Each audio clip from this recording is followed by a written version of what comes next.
Today on RoxomTV News, Pam Bondi gets grilled for 5 straight hours over redacted Epstein files because nothing says transparency quite like a Sharpie and 3 million pages. In the Nancy Guthrie saga, investigators are tracking new activity on a Bitcoin wallet tied to a ransom note. A reminder that the blockchain logs everything, even when criminals hope it doesn't. And in Bangladesh, a Gen Z uprising election could reshape global supply chains, which means, yes, your favorite hoodie might now depend on constitutional reform. All that and more right now on today's show. Let's get into it.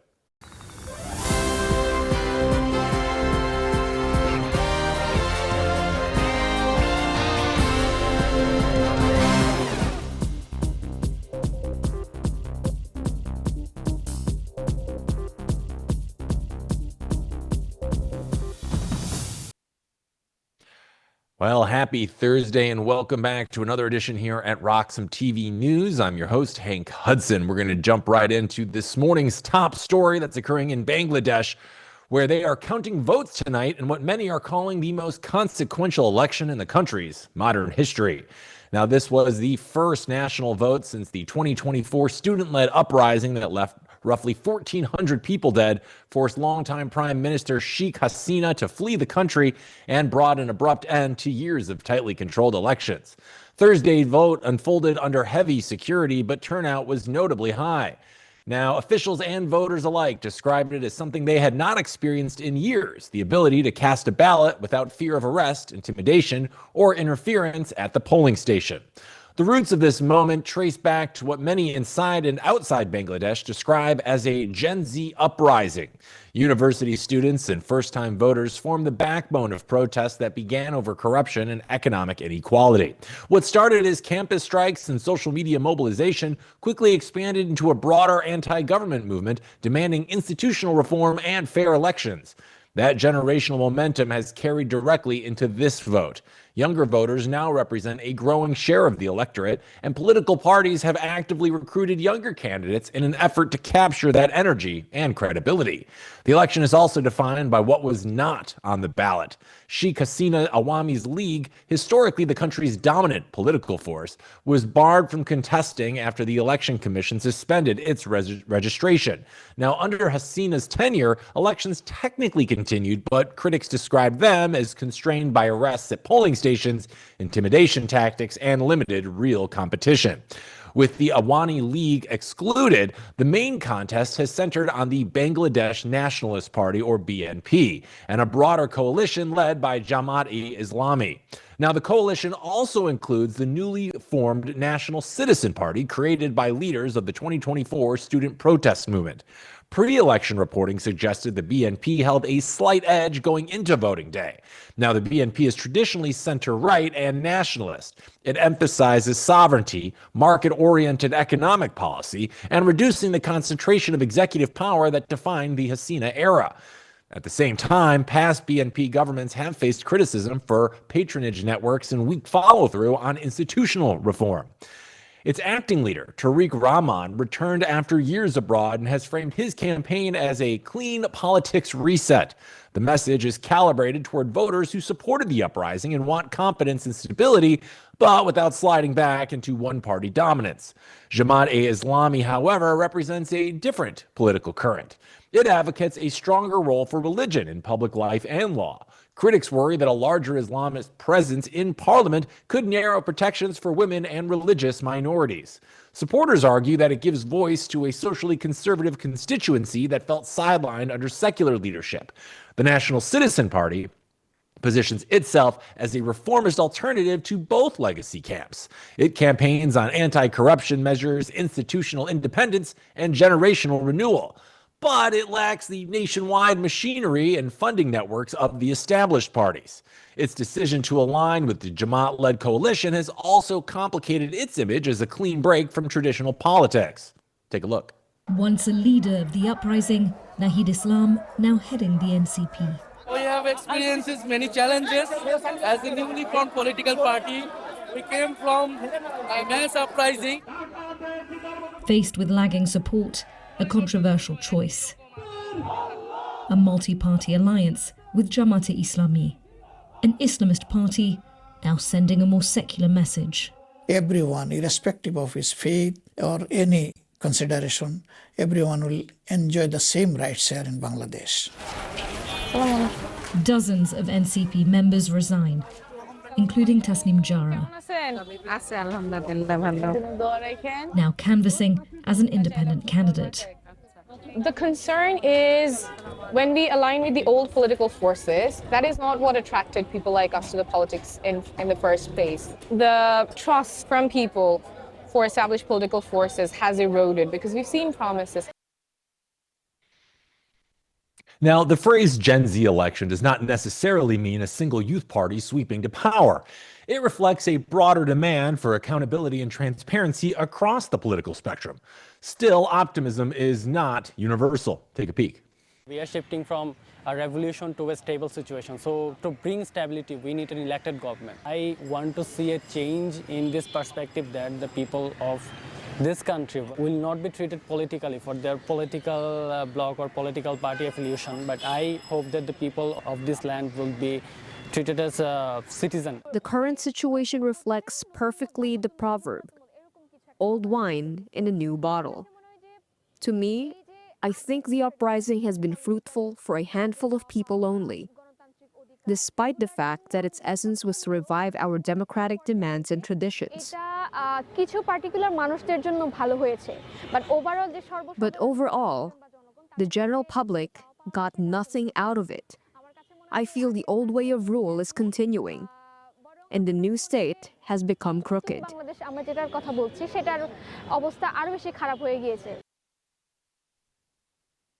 Now, beyond the immediate power struggle, this vote doubles as a referendum on constitutional reform.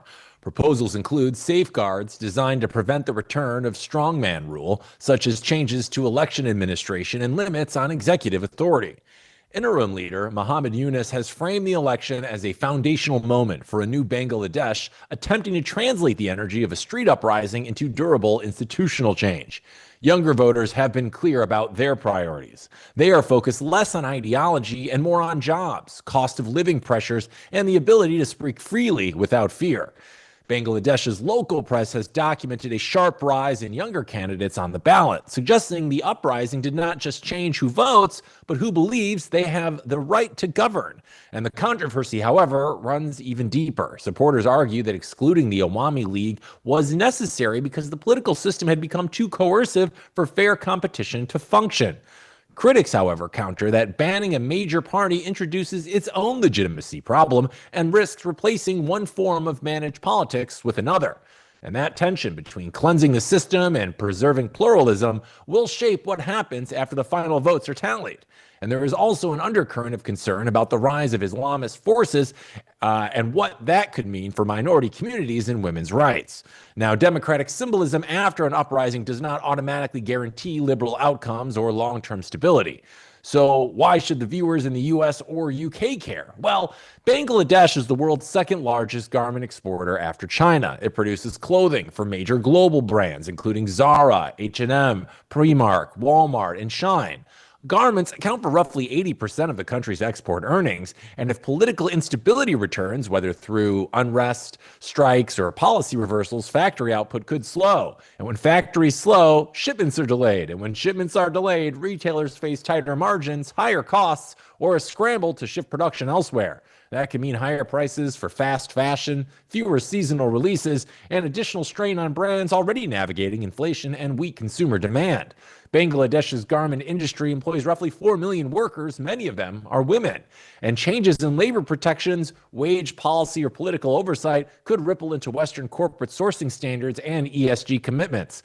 And beyond apparel, Bangladesh occupies a strategic position along shipping routes in the Bay of Bengal and plays a growing role in South Asian geopolitics. A stable transition could reinforce supply chain resilience and regional trade. A contested or unstable outcome could inject volatility into a manufacturing hub that global investors increasingly rely on. And for those of you at home, this election is not just about democratic symbolism. It's about whether a youth-driven uprising can produce structural reform or whether it becomes another chapter in a cycle of power reshuffling. Joining me to talk about this story and others this morning, the man that can connect the dots like no one else, Nolan Bauerle. Nolan, happy Thursday. Great to see you. How are you? life. Who can complain? The Bangladeshi people enjoying their day, it seems like. There are a lot of people excited that they're back at the polls. They have the chance to express themselves democratically. I see trickling in, there are some doubts about election interference, but it looks like the party is going to win in a pretty convincing manner. So whether or not there was cheating might not be as relevant. Looks like, though, I mean, I've been paying attention to Bangladesh for a while, simply because, like you said, the garment industry, the model there has always been like what, I used to live in South Korea, and the way it worked when South Korea made everyone's Nikes in the 60s and 70s was the next generation was going to have it better. And so the parents went into these jobs because it made sense. You could get foreign capital in your country, you could build up the overall economic base, and then the next generation would get something better. But just a few years ago, out of COVID and with inflation, we saw that the Bangladeshis actually told the kids to stay home from school because they couldn't even afford pencils and paper anymore. That's how bad inflation had gotten. And that's why that whole populist type revolution started, because there was no promise to the future anymore. The parents who were going to the garment factories couldn't even send their kids to school. They were closed down. So, that promise, it doesn't really work without the promise. And that's why you see Bangladesh, another one of these countries that is really gathering this global populist movement. You see France poised to change, Germany poised to change, the UK poised to change, Italy already changed. You see these political parties around the world, and Bangladesh's neighbor, India, already embracing this populism through Modi. So in line with many of the currents we see around the world, and completely predictable from what we saw with the cost of pencils there just a few years ago. Oh, the great pencil uprising. I'll never forget that one. And this particular thing that we're seeing here going on in Bangladesh, Nolan, it seems to be that there's a lot of talk about this being a Gen Z election. We got younger voters and candidates stepping forward. So my question for you is, like, how much does generational energy really change political systems? And how often does it fade once governing actually begins? Is this a short-term burst, or could you see this actually having a grip on the future of policy as well in Bangladesh? Well, we've always seen, I don't think Bangladesh, I'm going to go in what we saw in America over the years, and which is a very simple adage that you can always trust kids will rebel against their parents. That's just a natural part of the system that you had the 1960s as a response to what happened before. And already in voting habits, you saw in America that Trump won the youth vote. Believe it or not, he got more young voters. You saw that in Canada as well. The Liberal Party did not win the youth vote. You've seen Trump have a great amount of success compared to other Republican Party efforts with youth vote before. Now, it wasn't a clean sweep of the youth vote in Trump's case. It's demographically broken down and gender breaks down to see, but it was certain categories that he won that no Republican ever won before with young people. And you're seeing that sort of across the board in Europe as well. I know if you go and look at the polls in France, the young people are choosing the Front National. It looks like the AFD in Germany, similar case. Canada, that was the case. It was the first time ever that, although the Liberal government of Mark Carney was elected primarily through Boomer voting bloc, the young people actually voted majority Conservative, which is probably the first time that's ever happened in Canada. Really rare instance. So I would chalk this up to the general adage of you can always count on kids to rebel against their parents. Once the systems become enshrined, like all things with physics, entropy sets in, the thing ends up becoming self-serving. The idealistic boomer idea of the 1960s is nothing like the way they ended up governing when they had all the marbles. So you can see why people do this, and you can see why we've got these generational divides. It's perfectly natural. Yeah, I think, isn't there a Will Smith song about it? Isn't it like parents just never understand, from like the early 90s or something? I think he nailed it on that one. So all right, we're gonna move on to our next story here, Nolan. And this one kind of catches your side of things, and we'll talk about it in just a minute. Because an almost $5 billion bridge that was supposed to symbolize cooperation between the US and Canada is now sitting in the middle of a political tug of war. The Gordie Howe International Bridge, a massive cable-stayed crossing linking Detroit and Windsor, has become entangled in a broader dispute after the U.S. House of Representatives voted to end President Donald Trump's tariffs on Canada, defying the White House and signaling bipartisan discomfort with escalating trade tensions. The vote comes days after President Trump threatened to block the bridge's opening unless Canada meets unspecified demands and offers greater compensation for the project. On social media, the president argued that the United States should receive a larger ownership share and economic benefit from the bridge. He said, in part, "I will not allow this bridge to open until the United States is fully compensated for everything we have given them. And also, importantly, Canada treats the U.S. with the fairness and respect that we deserve. We will start negotiations immediately with all that we have given them. We should own perhaps at least one half of this asset. The revenues generated because of the U.S. market will be astronomical." Now, Canadian officials dispute that, saying American steel and labor were involved, and noting that while Canada financed most of the construction, the bridge is jointly owned by Canada and the state of Michigan. Now, construction began on the bridge in 2018, and then the project was supposed to open in early 2026. It is designed to relieve congestion at existing crossings and improve freight reliability in the busiest trade corridor between the two countries. Canadian Prime Minister Mark Carney said the issue would be settled, emphasizing decades of binational cooperation. Michigan Governor Gretchen Whitmer reiterated support for the bridge's opening, calling it critical to job creation and supply chain security. The House vote adds a new layer here. It suggests institutional resistance within the United States to using tariff policy as leverage against Canada, especially when it risks disrupting trade infrastructure both countries rely on. The Detroit-Windsor corridor handles hundreds of billions of dollars in goods annually, particularly in automotive and manufacturing supply chains where parts cross the border multiple times before final assembly. Now, if this bridge becomes a bargaining chip, it does not only delay traffic, it injects uncertainty into just-in-time systems that depend on predictable cross-border movements. Why should this matter to those of you at home? Well, because when cross-border supply chains slow down, costs rise, and these costs show up in car prices, appliances, and packaged goods and food distribution.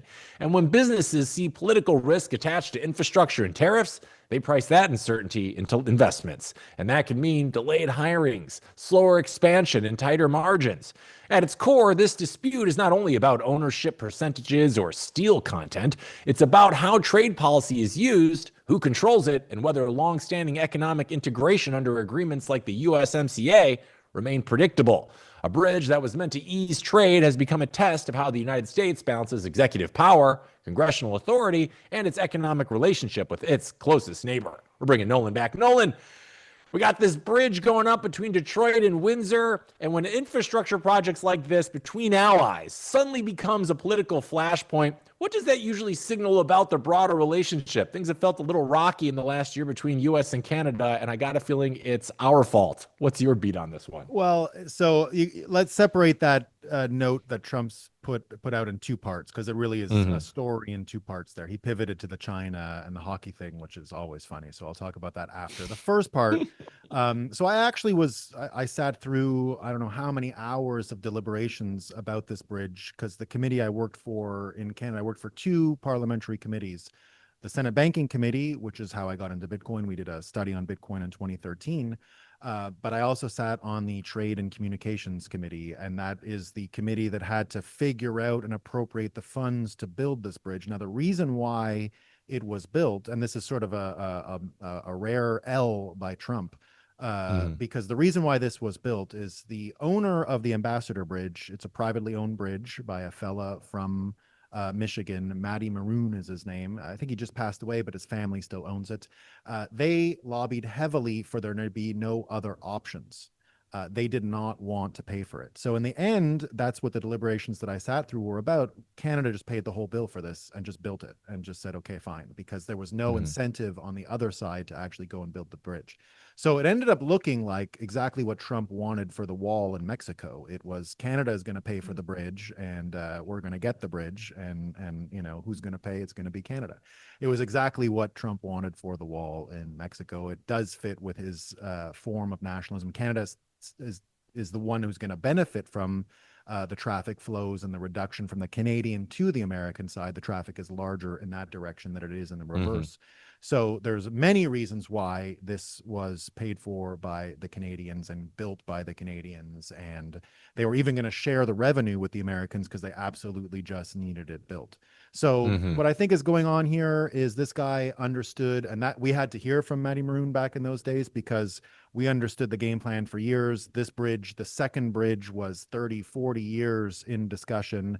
It goes back to when Detroit was a huge hub and we needed another bridge and all these reasons. So it's been around forever, the conversation about this bridge. It was never getting done because the American side had no incentive to do it. Canadians just decided to swallow it, build the whole thing, share the revenue just because they actually just absolutely needed the infrastructure. They needed the access to the American market. So I think what you're hearing here is the same old lobbying efforts from the Matty Maroon family. They knew how to do this game. They've been successful a million times at stopping the bridge from getting built. It looks like another play at that because they keep the revenue from the bridge as it is, right? There's a toll when you cross and that's all theirs. So that's a huge revenue maker. They're going to lose a lot of that toll because the bridge is just simply too small. It's an ancient bridge at this point. So I've crossed it many times. So it all comes down to that. Now, so I think Trump basically just responding to lobbyists, the way it is already fits with his model. But the second part is the fun part, which is when Trump gets into the hockey stuff, because Canadians aren't talking about the China deal at all. They're completely unaware of what's going on with China and what they're giving up. So Trump does his thing where he just takes hockey like out of the air because he knows Canadians are going to light themselves on fire.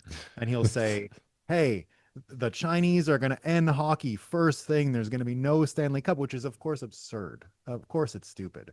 But it works because Canadians start seeing it. Their brain starts saying, Chinese can't stop hockey, but your brain goes to what they can stop. And you start wondering what the limit of Chinese influence on Canada is. So Trump is doing his thing. He's getting people to talk about it. Weirdly, using a win, which is, already Canadians are building the bridge. It was exactly what he wanted the Mexicans to do with the wall. So he's showing his wrestling style manipulation and fitting of the famous Hulk Hogan body slam on Andre the Giant, which happened in Detroit. So it's a capital of wrestling. He's playing into the kayfabe aesthetic. Man, you really brought that one full circle with the Detroit wrestling match. I like that, Nolan. I like that. Now, this situation seems to be kind of indicative of something we've seen over the last year. I mean, because the U.S. and Canada have historically had one of the most integrated trade relationships in the world. So my question for you, Nolan, is, are moments like this, are they just noise, or do they maybe point to more of a transactional era of global trade that we're entering into? Because based on the last year, that kind of seems to be the way things are moving. But I'd love to get your thoughts on that.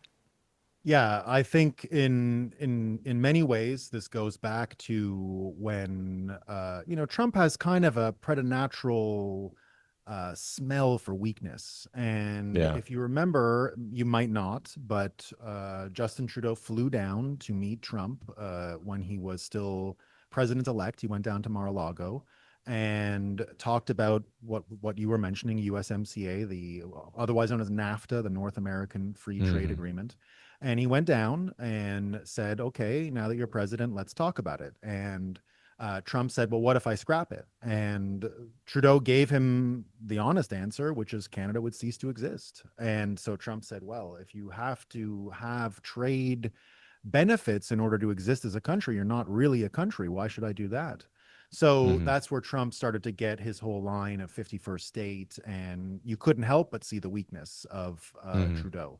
And so from then on, Trump starts involving himself in Canadian politics, and in many ways understanding his effect on Canadian politics, which is to polarize the Canadian political electorate, just like he does in the United States. And in many ways, I believe he chose Mark Carney for this purpose, because when he goes out and says that Canada has nothing America wants and that it's better off as a state, what he's actually talking about is the place where this bridge connects to Canada. He's talking about Ontario. He's talking about Southern Ontario. He's talking about what is otherwise very similar to the Midwest, right? Canada breaks down in American terms, exactly like the regions in America that Canada borders on. So we have something like New England and the Maritime provinces. We have something like the far west coast from San Francisco right up to Vancouver. You know, the people of Vancouver and the people of Seattle and the people of San Francisco probably have many more things in common than a Midwesterner does with a person from California. So that part is sort of integrated into that Rust Belt, a big part of Trump's focus, a big part of Trump's voter base. He's got to find a way to level the playing field, because this is a part of the Midwest that never became the Rust Belt, that never got hollowed out. It always kept its people. It grew. It got wealthier. It is a mirror of what America could have been had it not been involved in globalization. We don't have a bunch of meth addicts. We don't have a bunch of fentanyl deaths. I mean, it is there. It's not zero, but it's nothing like you're going to find in Ohio. It's nothing like the stuff we learned about from J.D. Vance's childhood. It's just a very, very minimized version of that. So in many ways, yeah, we're looking at a huge challenge to the Canadian nation state. Canada, of course, was formed for the purpose of a want for banking and a want of trade negotiations and trade infrastructure amongst itself. Trump is basically observing that the point of Canada has not been fulfilled and that it's very weak, and is sitting there as a hot dog stand outside of a football stadium and doing its best to pretend it's going to have business if there's no football game, but it's not true. So in that area in particular. So when I see what Trump is doing, he's talking about growing America again and again. He's talking about Greenland. I see no reason why Canada isn't a part of that trajectory. And Canada is multiple states, so you don't think of Canada as a unified thing like the United States. Each individual state is its own kind of thing, and can break down along those lines. So I continue to predict Trump is going to get a big portion of Canada out of this, and that's what's happening. So it's definitely not business as usual. Definitely not. Yeah. Well, hey, Nolan, as long as you're part of that group of Canada we get to bring over here, I'm all for it, because it's always an absolute pleasure having you with us here at Roxom TV News. I know we're cutting you a little short this morning, but I wanted to say how great it is to have you. And that wraps up our time this week, but I'll be excited to hang out with you more next week. And I hope you enjoy the rest of your week and have a great weekend, my friend. Thanks a lot, Hank. Love being here, and looking forward to next Tuesday. It's always good vibes with you, man. Always, baby. Love it. Thanks, Nolan. Enjoy your weekend, buddy. Appreciate you. All right, we're taking a quick break here at Roxom TV News, but when we're back, we're going to be joined by our second guest of this hour to talk shop, so stay tuned. More news coming your way right after this quick break. Some call me Chicken Little, others Bubble Boy. I'm a bit changed, but sounds familiar, right? Let me tell you a hard truth. The S&P isn't rising, the dollar's falling. That's the trick. Monopoly money. It's ice melting by the second. Your savings, your salary, your time. Worth less every second. Everyone's using the wrong measuring stick. Switch the denominator. Price the S&P into Bitcoin. Hard, fixed, unprintable. Suddenly your unstoppable index, it's collapsing. And while you cling to dollars, well, Wall Street already switched. Before, you needed 2 brokers. Still getting my ninja bonus though, right? Fuck. Plenty of spreadsheets. And my quant! I hate this part. I was right, and I'll be right again. If I were you, I'd thank me. You know my name's Dave, right?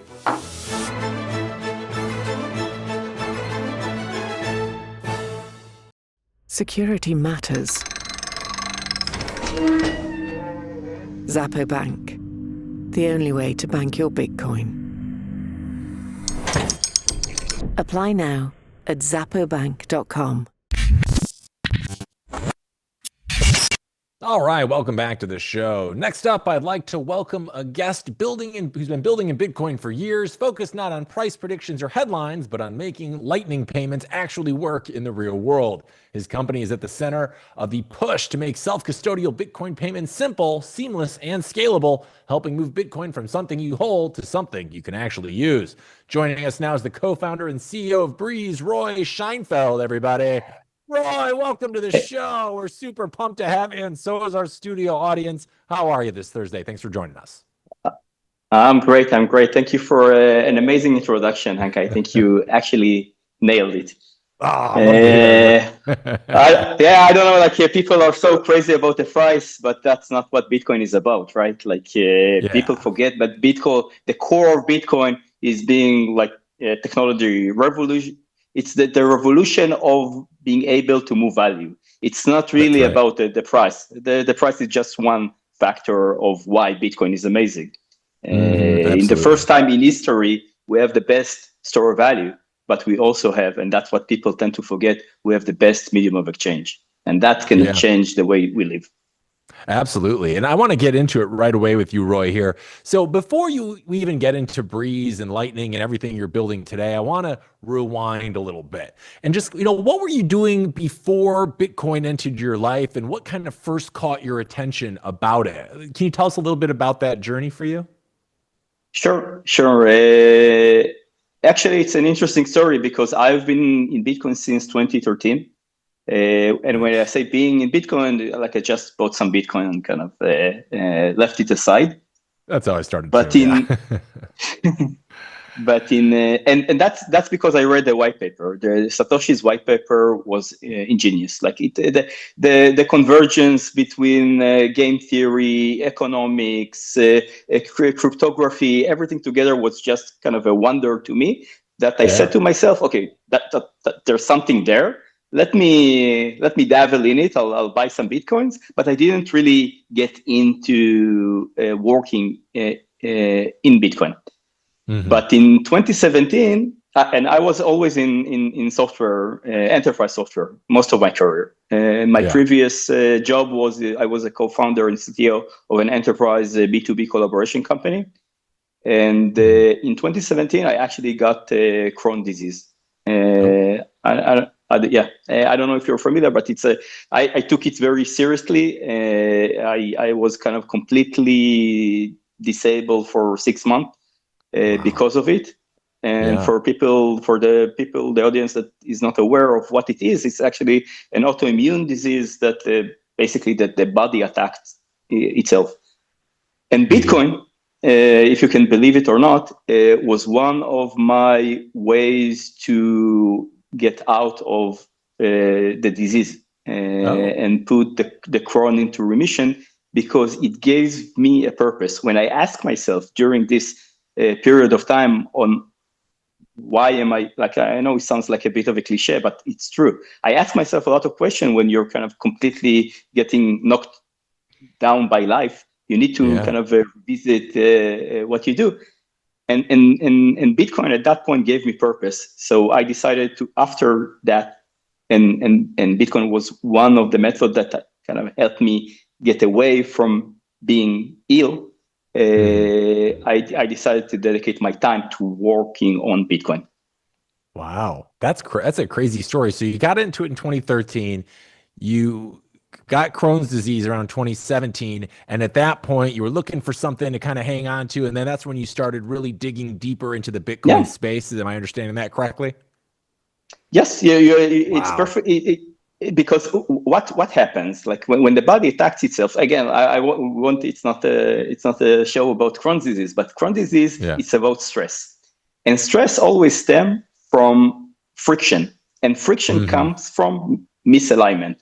And I was misaligned with the Japanese call it ikigai.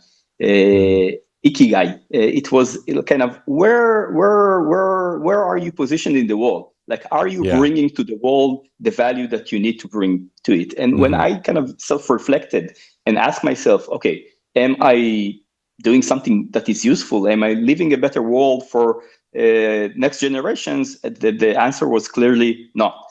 And when I asked myself, okay, so what can I do in order to do good for humanity? Again, I know it sounds like a bit of a cliche, but when I asked myself these questions, I kind of constantly went back to Bitcoin, because Bitcoin, that's something that is really can change the power dynamics in the world, can change the way that people interact with value. It's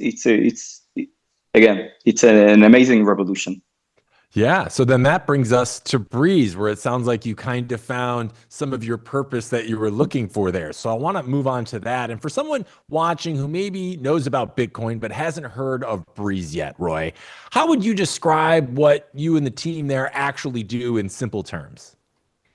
In a very simple term, we help people move value the same way they move information. Practically, we're doing that by providing developers ways to add Bitcoin to their applications and services. So in a world of AI, or even, I don't know if you dabbled in Cloud Code yet, but in a world that everyone is a developer, and even for existing applications, we make it very, very easy to add Bitcoin to your value proposition. So if you have a messaging app, a social app, if you want to add Bitcoin payments, you can very easily do that with our software.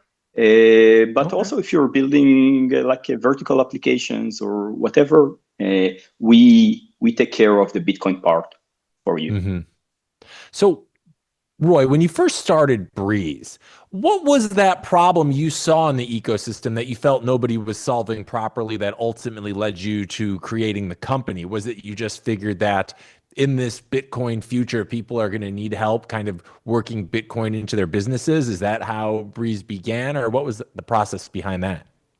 There were a couple of factors that kind of led me into building Breeze. One of them is that I saw too much focus on technology and development, and less focus on product and go to market. And I thought there's a need for companies, commercial companies, to fill this gap, meaning identify real use cases in the market that Bitcoin can help solve. From a technology standpoint, I don't know if you remember 2017, but it was the hodl meme was huge. Like it was all about hodling, and Bitcoin is the digital gold. And I felt that people are missing the greater promise of Bitcoin. And actually, Satoshi stated it in the white paper. The title of the white paper is Peer-to-Peer Electronic Cash. And kind of the gap between the initial vision of Bitcoin and the actual usage of Bitcoin back in 2017, where people kind of only refer to it as digital gold and not as peer-to-peer electronic cash. That also kind of really bothered me, and I wanted to help kind of move the needle towards the medium of exchange side and peer-to-peer electronic cash side, and that was in convergence with the emergence of the Lightning Network. Like in 2017, Lightning was just taking its first a baby step, and I already identified the user experience issues and all the problems that Lightning as a technology can present. And I thought, okay, so if the purpose is to move value like information, and Bitcoin is the right tool for the job, the technology is going to be a mess. Let's build a commercial company that identified the use cases that need that solution, and bring a product to market that provides a polished solution. Nice. Yeah, that's really forward thinking. You knew that this was going to be a thing in the future, and we need to start solving for those problems of tomorrow. And you mentioned Lightning, which I'm glad, because I would like to talk about that a little bit. Because Lightning, well, it can still sound a little intimidating to people when they first hear about it. So, Roy, when you explain Lightning to someone who understands Bitcoin but hasn't actually used it, how do you make Lightning click? How would you go about explaining what it does and why it's important? I actually wish I wouldn't have to explain Lightning. I think if we'll do our job correctly, we won't be needing to explain Lightning. It's like explaining TCP/IP if you're using the internet. Do you need to explain people how TCP/IP work if you're using the internet? You're not. People are using Lightning right now because it's kind of a meme to say that Bitcoin is also a mean of payment, also a medium of exchange, also a way to move value. But Lightning is super technical, and actually people don't need to care about Lightning.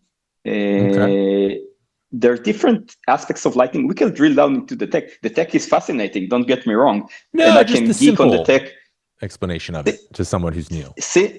So in a very simple term, the blockchain, it's very hard to scale the blockchain. It's very hard to move value if you need to use a blockchain, because blockchain essentially don't scale. And Lightning is a scaling solution on top of Bitcoin that allows us to move Bitcoin fast, cheap, and in a scalable manner. That's kind of then in a nutshell. You nailed it. You nailed it. And, you know, as I'm sure you're aware, of course, there are a lot of wallets and Lightning solutions out there currently. So, Roy, you know, what do you think Breeze does that differentiates it from other wallet competitors out there? We're not competing on the wallet side. And actually, again, I think if we'll do our job correctly, and we're not there yet, also the term wallet will disappear, because people, when you use Cash App, or when you use Venmo, or when you use any other fiat payment app, you don't think of them as wallets, right? You think about them as apps. And in a lot of apps, the payments are already embedded within the app. When you use Uber, or when you use Spotify, you also pay.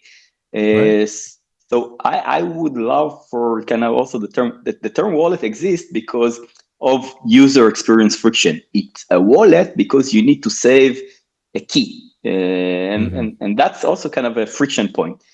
We provide infrastructure for a lot of wallets. A lot of wallets are using our software in order to build their Lightning capabilities. The instance, if you use a wallet that has Lightning, and so it might use our SDK.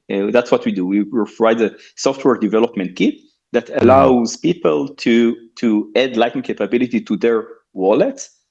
But I think if we'll do our job correctly, it will be able also to push that into mainstream application and not just wallets.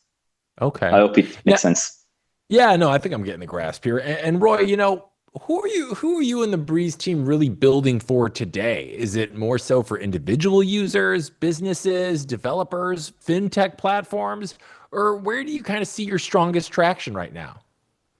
Our pipeline currently is mostly coming from crypto companies. Crypto that found Bitcoin very hard to use because of the friction with the blockchain, are now using our technology in order to make Bitcoin feel more natural. That's kind of most of our pipeline is coming from this kind of crypto adjacent company.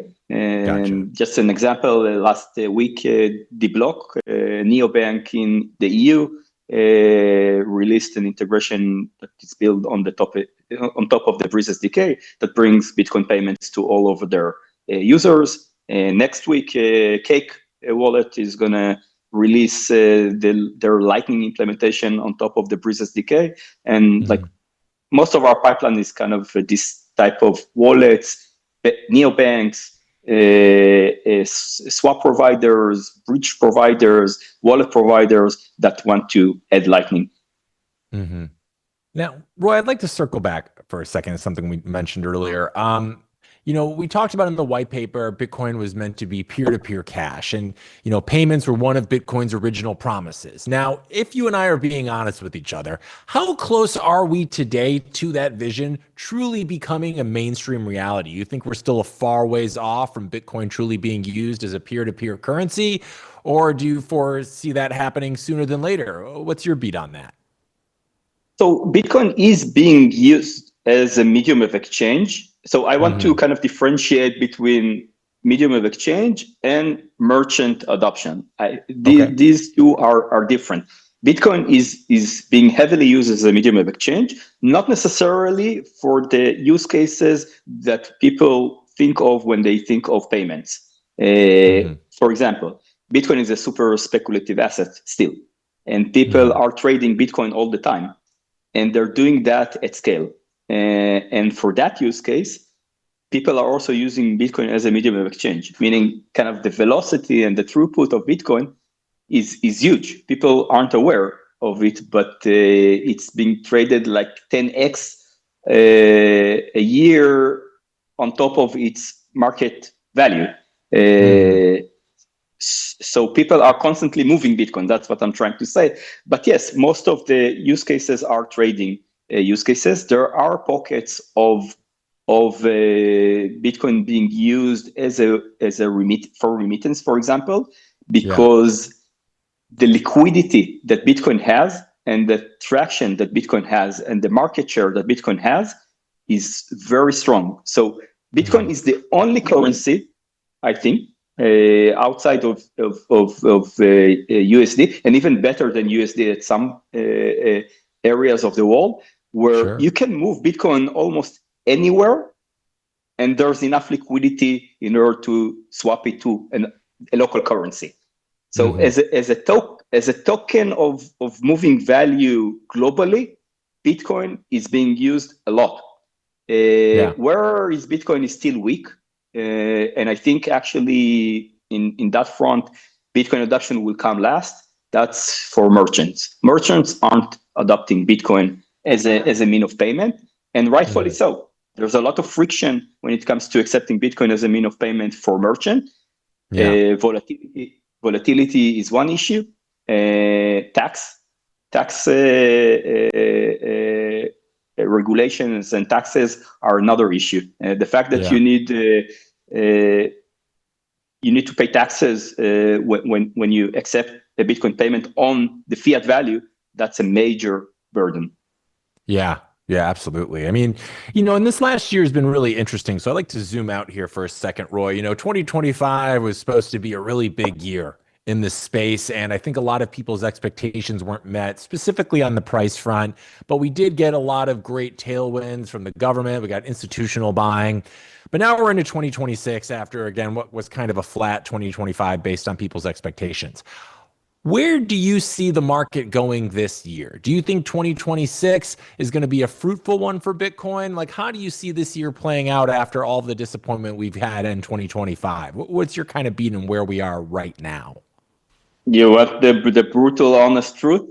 I think people are gonna. Yeah. Okay. I think like my intuition, and it's purely intuition. It's not based on anything substantial. I saw some technical analysis as well, but I think we're going to stay on 65 for a long time, and I don't think the price will pump at the typically the middle of the halving is where the price spikes. I don't think it's going to happen. I don't see enough momentum for it to happen. I do think, of course, I'm a diehard Bitcoiner. I do think that if we'll be able to sustain 65 for a long period of time, then we'll see the price starting to rise again. But I think it will take longer than kind of people are expecting that in the April to June timeframe, kind of middle of halving, then the price will spike. I think it will take longer. Yeah. What do you think it would take to get momentum back on Bitcoin's side? Is it really as simple as maybe retail getting back into play? Because that certainly seemed to drive a lot of the past rally, but it seems like retail has been mostly crickets during 2025, despite all of the positive, developments we've seen in the space. So what do you think we need to kind of get this train back on the up and to the right? So I think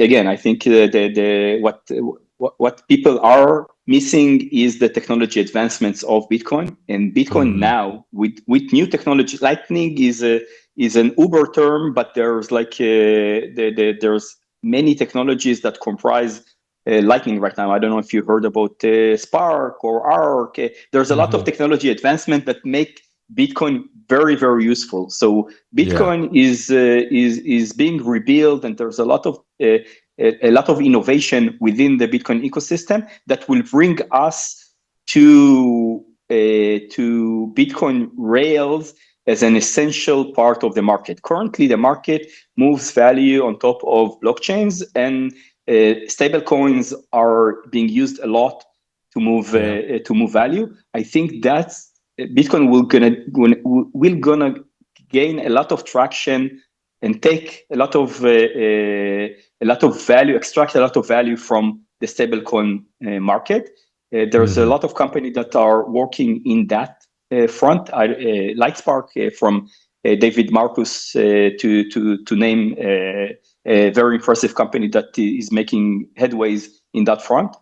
And I think with increasing regulation on stablecoins is basically eating the Bitcoin market when it comes to moving value. But the crackdown in the EU on USDT, the fact that stablecoins will gonna get more and more regulated and more fiat. They're kind of stepping away, and you can see that with Stripe stepping into stablecoin, and private banks are stepping into stablecoin. That means stablecoins are going to be more and more heavily regulated. Which and meaning people won't be able to use that as peer-to-peer electronic cash, and Bitcoin will take that market. And with that, I think we're going to see a surge again of the Bitcoin price. Yeah, I think you're probably right. I know Kathy Wood over at ARK Investments has reduced her predictions for Bitcoin's price very much based on stablecoins eating some of Bitcoin's lunch. But if there's further regulations on stablecoin, we could see it flip, which obviously, like you mentioned, would be great for the Bitcoin price. And you know what else is great for the Bitcoin price, Roy? All the amazing things you and the team at Breeze and so many other great stewards of the space are doing. You guys are building the rails to the infrastructure that is going to support this network for years to come. So I'm sure you've gained at least a few new fans from our audience this morning that are saying, hey, we want more Roy. So in that case, Roy, what's the best place I can send them where they can see what you're up to and what you and the team at Breeze are developing next? Breeze.technology is the site, Breeze without an E at the end. So feel free to visit. We have our blog. I'm available everywhere and accessible everywhere. You can find me on X, and you can find me on Telegram. So yeah, I'm very reachable. Amazing. Well, Roy, I want to thank you so much for joining us today and sharing your insights and expertise. It was an absolute blast, and you're doing God's work over at Breeze, so we appreciate all your efforts there, and we appreciate you joining us on the show, my man. We're going to have you back again real soon, but thank you so much for dropping by this Thursday, and I hope you have a great rest of your week and weekend, my friend. Thank you so much, Hank. And we haven't talked about the convergence of AI with Bitcoin, so we'll leave it for the next episode. Thank you so much. I'm going to hold you to it, buddy. Thanks, Roy. Enjoy the rest of your Thursday, friend. Great having you on. Bye-bye, Hank. Cheers. All right, gang, we're taking a quick break here at RoxomTV News, but when we're back, we're going to be joined by my co-host for our second hour, the most patriotic man in Bitcoin, Walker America, will be joining the show, so stay tuned. More RoxomTV News coming your way in our second hour right after this break.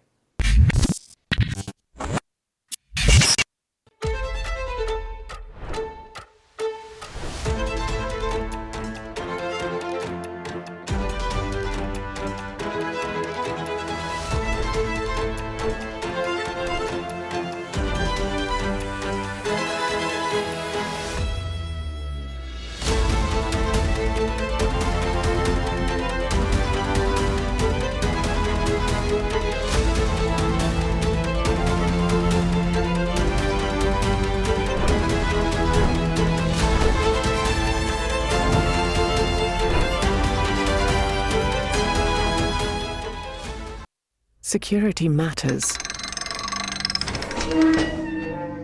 Zappo Bank, the only way to bank your Bitcoin.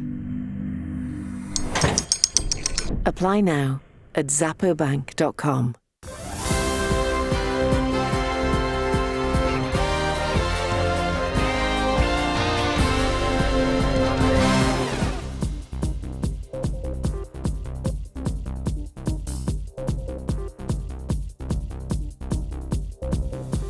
Russia is trying to destroy our power plants and our entire energy system. It's trying to kill our light. And Ukraine, together with our friends, is fighting against the darkness. This is a battle where everything is clear. There are no gray zones here. Ukraine President Vladimir Zelensky is condemning Russia over overnight missiles in the country's energy grid and critical infrastructure, knocking out power, heating, and water for tens of thousands of civilians. Ukrainian officials say the attacks are a deliberate attempt to weaponize winter, hitting utilities at a time when freezing temperatures make outages more than inconvenient. In the capital alone, authorities reported roughly 3,500 apartment buildings lost heating and electricity, affecting more than 100,000 families. In Odessa, nearly 300,000 people were left without water after infrastructure damage. Ukrainian air defense reports say hundreds of drones and missiles were used in the barrage, and Kiev continues to push Western allies for expanded air defense systems, arguing that protecting the grid is as vital as holding the front lines. While the battlefield heats up, diplomacy, however, remains stuck. President Zelensky says the United States has set a June 2026 deadline for Ukraine and Russia to reach a peace agreement, with U.S. brokered talks planned in Miami later this month, following inconclusive negotiations in Abu Dhabi. Zelensky confirmed Ukraine will participate, but acknowledged the signs remain far apart, especially on territorial sovereignty and security guarantees. Russia continues to demand recognition of control over occupied regions, including parts of the Donbas and areas surrounding the Zaporizhzhia, that's a tough one, nuclear plant. Now, Ukraine has repeatedly rejected territorial concessions, saying they would legitimize an annexation and undermine sovereignty. And the diplomatic track, at least for now, remains on ice. The war's impact has also reached the Olympics. Ukrainian skeleton racer Vladislav Haraskevich was disqualified from the 2026 Winter Games hours before his event after refusing to remove a helmet featuring portraits of Ukrainian athletes and civilians killed since the invasion. Before learning of the ruling, he spoke to Reuters about why he wore it. Let's listen in. And it's one of the worst things what changed. These people lost their lives, they were killed. And it's an athletes, Ukrainian athletes. Some of them were kids who never be able to compete anymore and who was killed under shellings in different cities. And some of them was also part of this Olympic family. I feel that I fulfill someone's dreams and yeah. These people that deserve to die so young. The International Olympic Committee said the helmet violated guidelines against political demonstrations. In Ukraine, many saw the decision as erasing remembrance rather than enforcing neutrality. And why this should matter to viewers at home? Well, first, energy markets. When Russia targets Ukraine's grid, global oil and gas markets react. Even the risk of escalation can push prices up. And those price moves show up in petrol, heating bills, and food costs.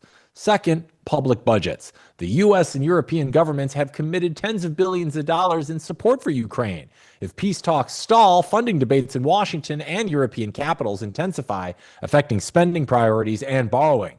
Third, long-term security posture. If negotiations fail and the war expands, NATO countries face renewed pressure to increase defense spending and industrial output. That reshapes budgets and policy far beyond Eastern Europe. And the Olympic controversy matters because it shows the war is no longer confined to trenches and artillery. It now reaches sports arenas, energy grids, and diplomatic calendars. Winter is cold in Ukraine this year, and the front lines are active, and peace, at least for now, remains postponed. We're bringing Walker in to chat about it. Walker, when we see Russia deliberately targeting Ukraine's energy grid in the middle of winter, knocking out heat and water and electricity for hundreds of thousands, it feels less like a traditional battlefield warfare and more like pressure on civilian life. How are you interpreting that shift in how wars are fought today? What are your thoughts on this right now? I'd say it's really not a shift at all at the end of the day. Like, war is hell. This is why we try to avoid war. The idea that civilians are spared, that's great. And like, this is obviously tragic. Nobody, at least me, I don't want war. I don't want the U.S. to continue funding wars abroad. Certainly not with hundreds of billions of our taxpayer dollars to fight forever wars, whether it's in the Middle East or Eastern Europe.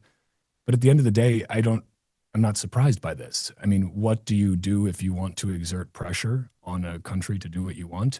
You attack not just their military, but you attack their infrastructure. This is something that, a lot of governments have very extensive cyber programs to be able to do this sort of thing without even needing to fire a missile, right? To be able to infiltrate energy grids, energy systems, and be able to cut people off from power. Because if you can do that, you can also cut them off from a lot of data access, a lot of internet access, And in the middle of winter, that becomes a really deadly situation. So I'm not surprised at this, just because, I mean, I'm amazed that it hasn't been done at a larger scale so far at the end of the day. Yeah. You know, and this whole situation is crazy, because I remember when this started like it was yesterday, and this conflict is now nearing its 4-year mark, incredibly. Peace talks, as we mentioned, are currently stalled, and there's now talks of a deadline that stretches well into 2026. So my question for you, Walker, is at what point does a war like this move from a temporary crisis to something that just becomes the new geopolitical baseline? Because we've been talking about this for 4 years. I don't feel like we're really much further along than we were from 4 years ago. Where's your beat on where we are right now in this war? Yeah, I mean, if you remember 4 years ago when this all started, there was talk that Russia was going to be defeated within months or a year, and clearly that was not the case. I think this war will continue as long as it remains profitable for the military-industrial complex. At the end of the day, the United States alone has sent somewhere between 175 and maybe 190 billion dollars to Ukraine, but this is mainly allocated to defense industry spending. Right, we're basically giving them money to buy things from our own military-industrial complex. It's a beautiful, MIC circle jerk there. And that's the thing. This war will end when they stop being able to milk billions of dollars from it, when the military-industrial complex and their massive lobbying groups stop being able to influence the trajectory of the war and no longer becomes profitable to wage it. And then they're just going to have to find another war to fight. Because that's the thing, Hank, you'll notice basically all of our lifetimes, and even a couple decades before, we've basically been embroiled in war constantly. Now, it's never actually officially been war, of course. Only Congress has the power to declare war. We haven't done that since World War II.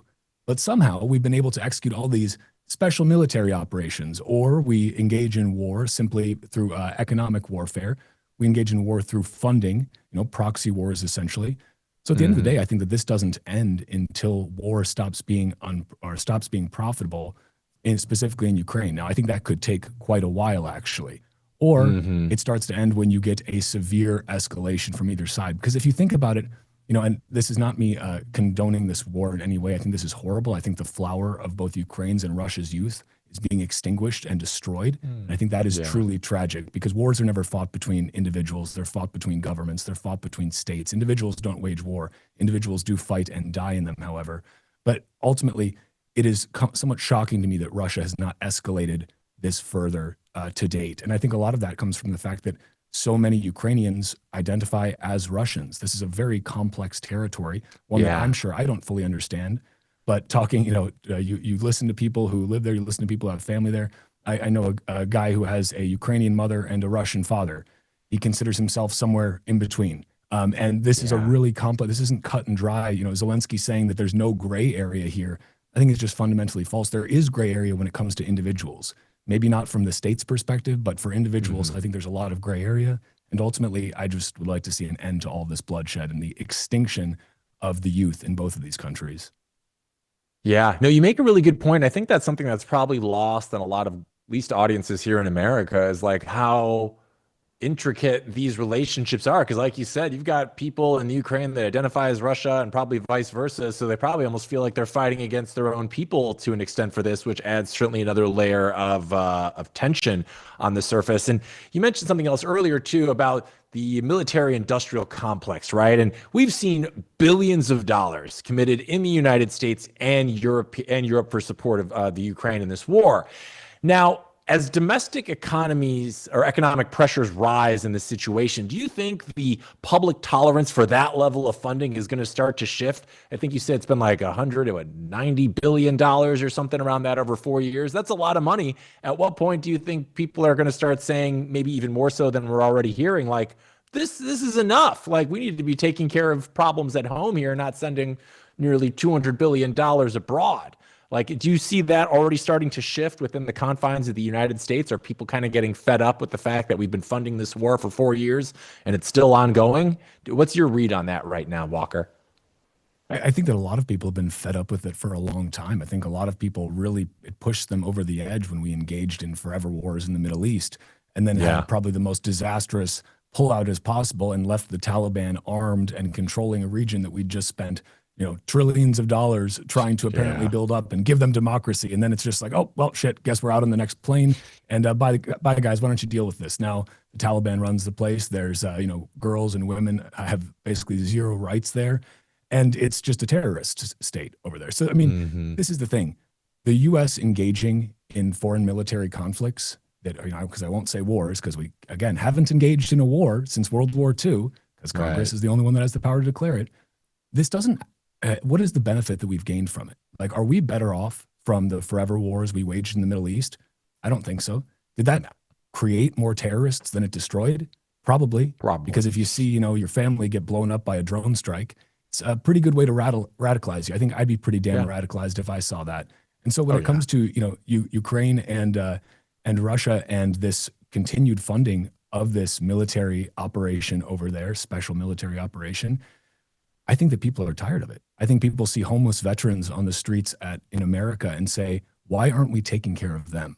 I think people see, I think people see all of the problems we have in the US, and they see hundreds of billions of dollars flowing out of the US overseas and right back to the military industrial complex. They see the politicians who are enriched by that through lobbying from the MIC, through political donations to their campaigns from these lobbying groups. And they say, what is this? This is just a revolving door of corruption. And who pays the price? Citizens of the countries embroiled in these wars and people here at home who aren't taken care of. It's like, you know very well, Hank, I'm not one for welfare, but it's like, if we're going to give, if we're going to give military welfare to other nations, I'd sure as hell like that just to instead stay here in the United States and take care of our people here. I don't think that's too much to ask. And I think most people, honestly, are frankly sick of it. Yeah. No, it's like the old adage in the airplane, right? You got to put the mask on yourself before you can start helping other people. And oftentimes it feels like we're just putting the mask on everyone else while our own people here in the United States are suffering from smoke inhalation or whatever those masks on planes are actually for. And what's interesting about this case is that we're actually seeing it spill over into other arenas, specifically the Olympics, where we saw that Ukrainian athlete got a disqualification for having the images of fallen Ukrainian athletes on his helmet. Does that kind of show you now that, like, even institutions that claim neutrality, like the Olympic Commission, are now inevitably pulled into geopolitical tensions like this? Like, is this so big that it's even affecting the Olympics now? Like, is that kind of, what are your thoughts on that exactly? I can't remember it's probably been a while since we've seen an instance like this, right? Yeah, I mean, we've definitely, you could go back to World War II and Germany hosting the Olympics and then not competing in the Olympics the years after that for obvious reasons. I think with regard to this specifically, I mean, I don't know this athlete's motivations, but I would have to say that he did an excellent job of initiating a Streisand effect moment. So, it wouldn't have been nearly as big of a story if they had just let him compete, right? But of course, I'm sure he knew the regulations around this. I'm sure all the athletes do. They're coached on this stuff when they go there. They're given media coaching as well. And it would be foolish to think that he did not know that he would be disqualified for not taking off his helmet, especially because I believe they told him to not take it off. So I think this was a calculated effort on his part, and honestly, a very smart move to be able to draw attention to this. True. It's, again, it's a great way to stir up some news stories, right? Is to say this Ukrainian athlete was not allowed to compete because he was mourning the loss of, Ukrainian athletes and children and families. Like, that's just something that doesn't play very well, right? Doesn't look very good for the Olympics, but ultimately if it's a rule that they have and they apply it equally, well, then that's what it is. But I think that this was a specific calculation, I'm sure. Yeah, no, that makes I'm guessing, I should say. Yeah, it makes for a good headline at the very least. It tracks attention to the cause. So I get it. All right, and speaking of tracked attention, I know we've got some news from Pam Bondi yesterday that you and I are going to talk about, and I think you got this story. I'm excited to jam about this one, Walker. So if you're ready to take it away, let's get into it. Yeah, oh boy, what a story it is. Let's go ahead and start this story off with a clip. I am deeply sorry for what any victim has been through. Will you turn to them now and apologize for what your Department of Justice has put them through? I'm not going to get in the gutter for her theatrics. I find it. How many have you indicted? Excuse me. I'm going to answer the question. Answer my question. No, I'm going to answer the question the way I want to answer the question. No, your you're going to answer theatrics the are question ridiculous. the way I asked it. Oof. U.S. Attorney General Pam Bondi was grilled during a 5-hour congressional hearing over the Justice Department's handling of Epstein-related documents. Lawmakers across the aisle accused Bondi of excessive redactions and potential concealment of names of influential associates, arguing the department has failed to comply fully with the Epstein Files Transparency Act. The session at times turned into a shouting match. Here's more of it. That the president, in fact, did know about his ties because he was the next door neighbor. Shame on you. Oh, for goodness sakes. You're this from is a tiny, pathetic. beautiful This is state. pathetic, The Mr. committee will Chair. be in order. I am not asking trick questions here. You The got your American 5 people have a right to know the answers to this. These are senior officials in the Trump administration. This is not a game, Secretary. I'm Attorney General. My apologies, I couldn't tell. Meow. GOP Representative Thomas Massey specifically pressed Bondi over the redaction of the name of billionaire Leslie Wexner, the former head of L Brands, who has financial ties to Epstein. Let's take a look. Les Wexner is in this. Now, your your deputy attorney general said, oh, well, he appears hundreds of times in the files. But he doesn't appear in this file until I forced you to release it, where he's listed as a co-conspirator, not to tax evasion, but to child sex trafficking. Within 40 minutes, Wexner's name was added back. Within 40 minutes of me catching you red-handed. Massey is accusing the DOJ for filtering by political calculus rather than law. Bondi defended her stewardship, insisting the Justice Department's actions were legally grounded and asserting her career commitment to victims, even as survivors present in the hearing voiced frustration over what they see as a lack of accountability. And just days before that hearing, Democratic Representative James Raskin accused the DOJ of covering up information in the files, describing, quote, mysterious redactions that obscured the identities of alleged abusers. Here's what Raskin had to say after the hearing with Bondi. Hello, everybody. I've just gotten back from this Department of Justice satellite office, a seemingly otherwise desolate facility where they've set up some offices and some computers for us to go and review the Epstein files. I went over there and I was able to determine, at least I believe, that there were tons of completely unnecessary redactions in addition to the failure to redact the names of victims, and so that's troubling to us. There are puzzling, inexplicable redactions, and so we need some explanation from the Department of Justice about what their process was. Beyond the U.S. Capitol, the fallout is reaching business and diplomatic circles. Hermes CEO Axel Dumas said Epstein approached him repeatedly during a tense period in the luxury goods industry, calling him a, quote, financial predator and recounting multiple unsolicited attempts by Epstein to meet and involve Hermes in personal projects.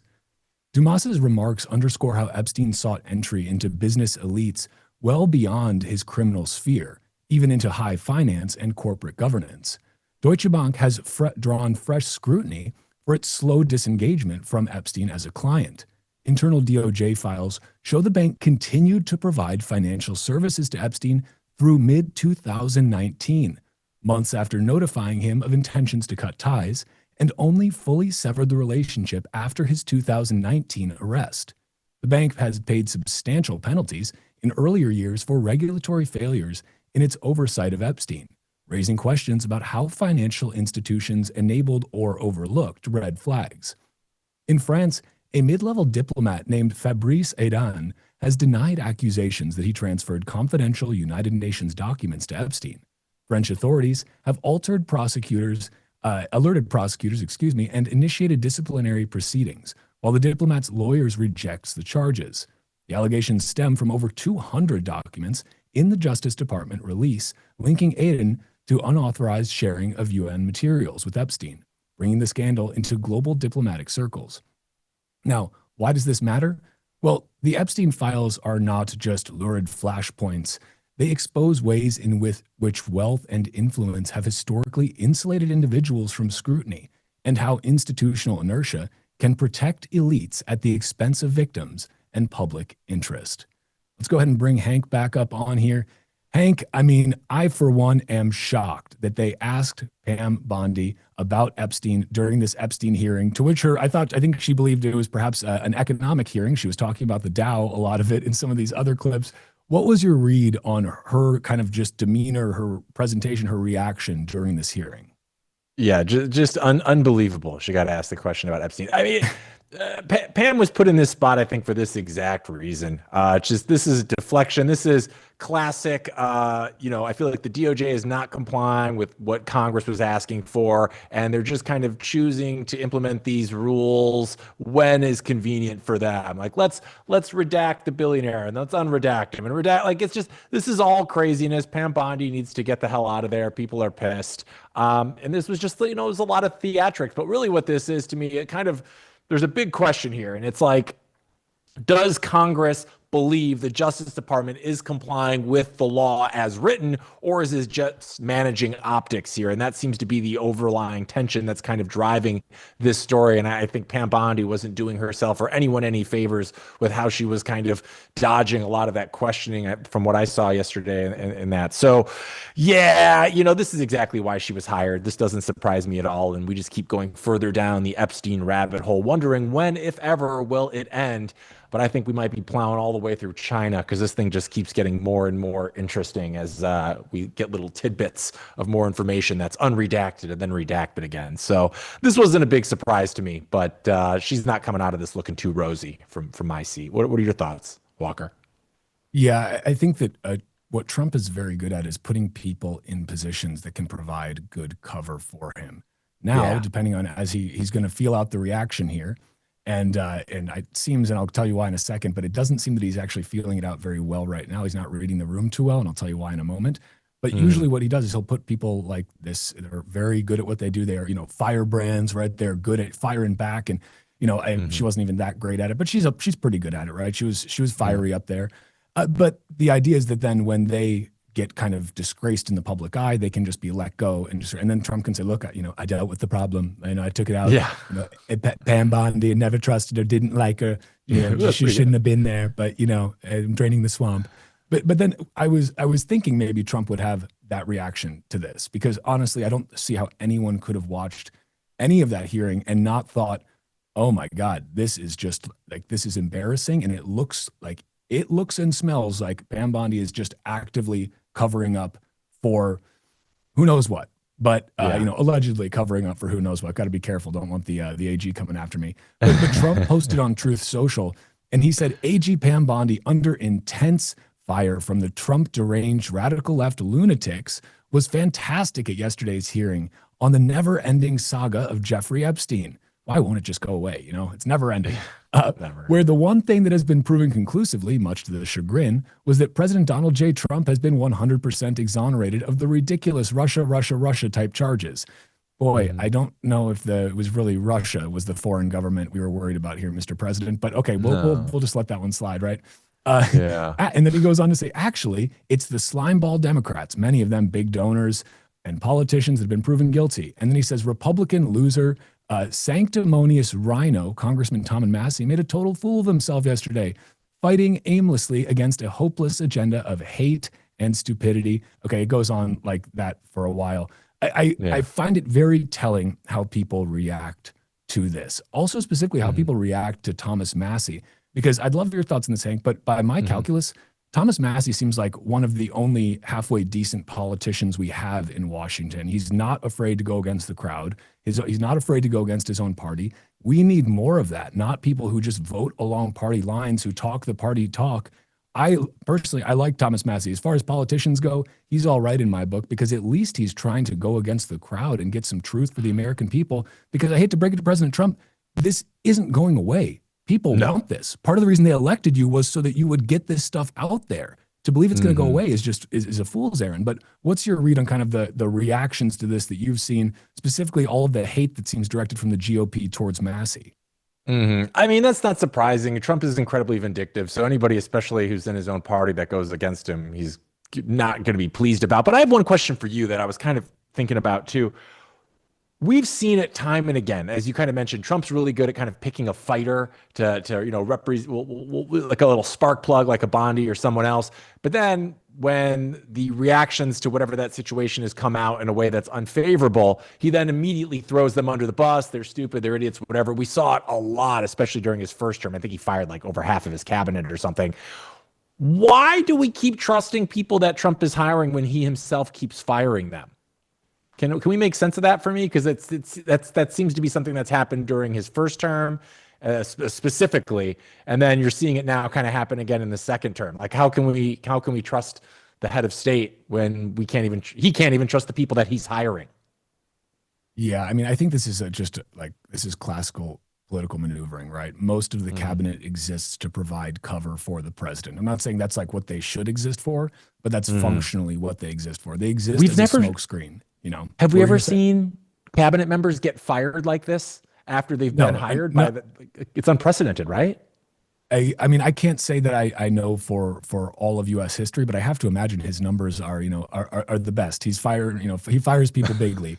I mean, granted, he got a lot of practice with that on The Apprentice, and I think that's what it comes down to. We have to remember that Trump, at the end of the day, he's a showman. Like, Trump is not, people want to say that Trump is stupid. Trump is not stupid. He's a highly intelligent guy.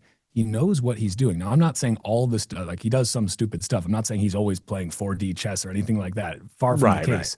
But the idea here is just that, look, he has a very clear way that he likes to protect and insulate himself, and that is by putting people in there that can go out there, walk the walk, talk the talk, and then if they do something that steps out of line, well, they can just kind of get, the old little Bo Peep horn and pull them off the side of the stage. And all right, we'll see you later.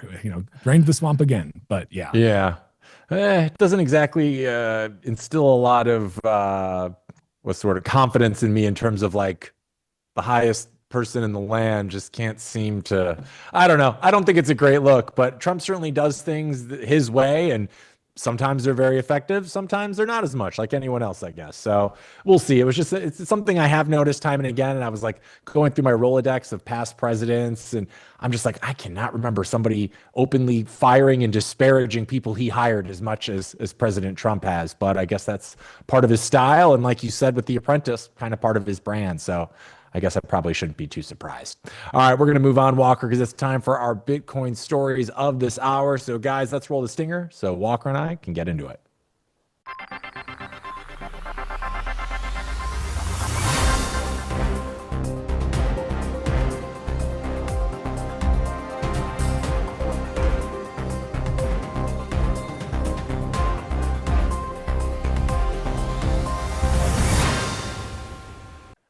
All right, the Bitcoin price this morning is hovering around $65,000. And in Arizona, the disappearance of Nancy Guthrie has entered its 11th day, and investigators are now examining activity linked to a Bitcoin wallet listed in a ransom note.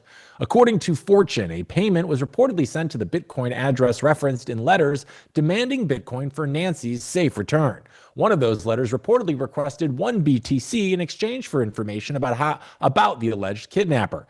Now, authorities have not confirmed that the wallet is definitively connected to the kidnappers or even that the letters are authentic. Blockchain forensic experts note that while Bitcoin transactions are synonymous, they are permanently recorded. A wallet address alone does not reveal identity, but transaction patterns can sometimes connect exchanges that hold KYC data. Savannah Guthrie said in an Instagram video alongside her siblings, quote, we will pay, signaling willingness to comply if it leads to Nancy's safe return. We're bringing Walker back in. Walker, every time Bitcoin appears in a crime story, it shapes the public's perception. Is that fair, or does it misunderstand how transparent the blockchain actually is? What do you make of this one? Yeah, I think it's quite interesting, Hank, because on the one side of things, we're always told that Bitcoin is used by criminals because it's great for money laundering and it's untraceable. And then reality hits, and the reality is that no, Bitcoin is a transparent public ledger that is audited every 10 minutes globally. Anybody can go in there and perform that audit themselves. I'm auditing it right now as we speak, down with my node in my basement, right? Anyone can do this. And so, yes, you have pseudonymity, but you do not necessarily have full anonymity. Now, depending on the ways in which you were to structure that, anybody can spin up a Bitcoin wallet pretty easily and not have that tied to anything associated with their name, address, anything like that. However, you will be able to see where those funds go if they're sent there and where they go afterwards. And additionally, I think your point about, this Bitcoin kind of getting roped into this narrative, you see all these things about, well, basically like cybercrime didn't exist until Bitcoin. It's just patently false, right? Cybercrime and, the dark web existed long before Bitcoin existed.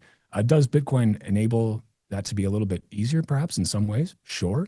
But it also enables people to have unconfiscatable, uncensorable global money that can't be debased. So, it's just like a car. Criminals can use those too. Doesn't mean we should throw the baby out with the bathwater. But at the end of the day, these sorts of stories, I think right now what we're seeing too, what I'm seeing at least with this, is that this is a very concerted effort right now to try and just associate Bitcoin with anything remotely connected to Jeffrey Epstein. You've seen all these stories come out. Bitcoin is pedocoin. Jeffrey Epstein controlled Bitcoin, all of this mid-curve pleb slop. But at the end of the day, what we should take away from this is that Epstein couldn't control Bitcoin, didn't control Bitcoin. And all of these association tactics are primarily being driven by folks in the crypto space. But then also, I think more broadly, there's a lot of political calculus being done right now to say, we finally have a very convenient way to make Bitcoin look completely undesirable to the average person. Because the average person who doesn't have the history on Bitcoin that you and I have, Hank, they hear Bitcoin is pedocoin, it's controlled by Jeffrey Epstein. Well, that's terrible. Right. Oh, and now we've got somebody who is being held for ransom. And being used Bitcoin. Oh my gosh, the stories just keep coming. It all gets blamed on Bitcoin. Like, this isn't a Bitcoin problem though. It'd be a lot less traceable if they got a briefcase of cash dropped off somewhere. Like, there's a reason that Jeffrey Epstein banked with Deutsche Bank and with JP Morgan Chase. It's because they launder money for a living. They pay a fine as a slap on the wrist. The US dollar is the preferred currency for criminals, not Bitcoin. The percentage of illicit transactions on Bitcoin is orders of magnitude less than it is for the US dollar in terms of volume. And so I think it's just so silly at the end of the day to have these sorts of associations. But ultimately, I think TMZ has run this story a lot, and they, their whole job is to drum up clicks for a living. So, you get what you pay for there. Yeah, and we're getting it tied to these other headlines, and it's kind of like a multiplier effect, right? Because it's like, okay, well, I got Epstein, and then I've got Bitcoin. So if it's Epstein plus Bitcoin, that's going to get even more clicks. So it's definitely part of people wanting to get those clicks. And like you said, it sounds like there is maybe a conservative effort out there to kind of drive down the Bitcoin price. Maybe that's the powers that be by linking them to these other stories, even though, like you mentioned, you don't throw out the baby with the bathwater, or you don't blame fire for the acts of an arsonist, right? So people are going to do with what they're going to do with it. But it's not an indictment on the technology itself. But as you and I have seen, those associations do affect Bitcoin in some way, especially with the sentiment. Like you mentioned, people are hearing it. They're like, man, this Bitcoin sure showing up in the news a lot. It's up to no good. First Epstein, and now it's helping hold this poor lady hostage. Like, that's just not what's happening here. But we hear the news perpetuate these narratives because it gets those clicks. So, for better or worse, that's the world we live in. I'd be curious though, just from the Guthrie story perspective, this has been going on for 11 days. Do you think this is actually going to come to a happy conclusion for anyone? Because I feel like a week and a half out, it's not looking good. I mean, I really hope that it does, because this is horrible. When I first heard about this, I was like, come on, what kind of sick bastard does something like this? Kidnapping someone's mom. And it's like, it's very strange too. Like, for that little money, you're ransoming her for like $65,000. That's it. That's all you're going to ask for. Like, no, I mean, it's just like, that's where it's a little bit weird. It's like, really going through all this work for that small of a ransom? Like, that doesn't quite, something smells weird to me there. But who knows? Statistically speaking, this doesn't look good. But I really hope that, statistics aren't necessarily a rule. They can inform our opinions on things. It doesn't mean it's always the case. I hope it's not the case. I hope she's returned home safe and sound, and whoever perpetrated this crime is brought to swift justice. Yeah. Did you see they had photos? They released photos on like her Ring camera or somebody, and somebody was tampering with it days before in like the middle of the night, and they got him on camera. They just released him yesterday. So it's like, there's something really shady going on here, and it somehow has to do with an 84-year-old woman. I don't understand that connection yet, but it's this is a wild one. I'll be curious to see how this plays out. Hopefully she's okay, but we'll see. I think we're moving on to our next Bitcoin story, Walker. I think this one's up for you, bud. Yeah, so today in Bitcoin history, Mt. Gox taught us, or taught the world, I should say, not your keys, not your coins, because on February 12th, 2014, Mt. Gox halted all Bitcoin withdrawals. They blamed technical issues tied to transaction malleability. But they launched in Tokyo back in 2010, and Mt. Gox, originally short for Magic the Gathering Online Exchange, quickly became the hub of the Bitcoin world at that point. And they handled roughly 70% of global Bitcoin volume. By February 2014, complaints about slow withdrawals spiked as users tried to pull funds out of Mt. Gox, and they froze withdrawals, blaming Bitcoin's, quote, transaction malleability bug, a claim later questioned by developers and researchers. Behind the scenes, a long-running hack had silently drained wallets for years. The collapse shook the Bitcoin world. On February 24th, 2014, the exchange suspended trading and shut its doors, filing for bankruptcy and revealing that hundreds of thousands of BTC were missing, worth hundreds of millions at the time. What followed was a legal labyrinth. Liquidation, recovered coins, roughly 200,000 BTC found, and a civil rehabilitation process designed to prioritize creditors. For over a decade, creditors waited. Thousands of former users remained uncertain if and how they would be reimbursed as the bankruptcy dragged on. The court-appointed trustee slowly sorted claims, partnered with exchanges to facilitate distributions, and extended deadlines repeatedly, most recently pushing the final deadline to October 31st, 2026, to ensure all eligible creditors can be paid. Repayments have finally begun. Starting in mid-2024, partial distributions of Bitcoin, Bitcoin Cash, and fiat began going out to verified claimants after more than 10 years in limbo. Some creditors' wallets have already received funds via partner exchanges, though not every claimant has completed their paperwork yet, and some amounts still await disbursement. The legacy? Well, Mt. Gox didn't just lose coins. It taught a generation the fundamental truth of self-custody. Even as repayments emerge years later, the core lesson hasn't faded. Not your keys, not your coins.